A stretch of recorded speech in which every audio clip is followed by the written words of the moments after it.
মুখ্যমন্ত্রীর সফরকালেই তৃণমূল পরিচালিত গ্রাম পঞ্চায়েতে প্রধানকে ঘিরে চলল ডিম থেরাপি। বানাহাট ব্লকের সাকোয়াঝোড়া 1 নম্বর গ্রাম পঞ্চায়েতের তৃণমূল পরিচালিত গ্রাম পঞ্চায়েত প্রধানকে ঘিরে বিক্ষোভ। এরপর ডিম থেরাপি দিতে থাকে একদল মহিলারা। এমনকি এই ডিম থেরাপি থেকে বাদ পড়ল না ক্যান্সার আক্রান্ত উপপ্রধান গোপাল চক্রবর্তীও, যাকে ঘিরেই কিন্তু রীতিমতো চাঞ্চল্য ছড়িয়েছে এলাকায়।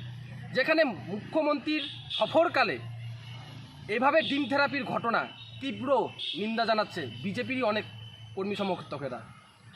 বিক্ষোভের মূল কারণ হিসাবে যেমনটা জানা যাচ্ছে যে মহিলাদের অন্নপূর্ণা যোজনার টাকা না মেলা, এমনকি জব কার্ড থেকে নাম বাদ যাওয়া।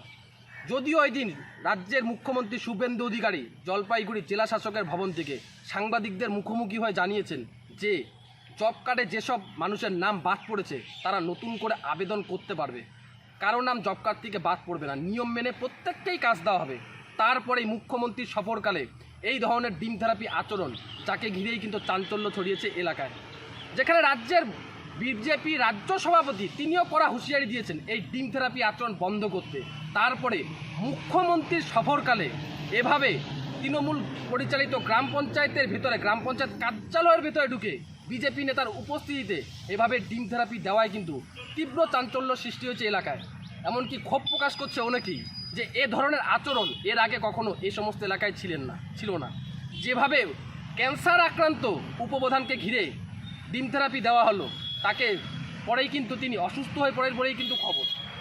বানাহাটের গয়েরকাটা থেকে শুভজিৎ দেবনাথ, কলকাতা টিভি ডিজিটাল।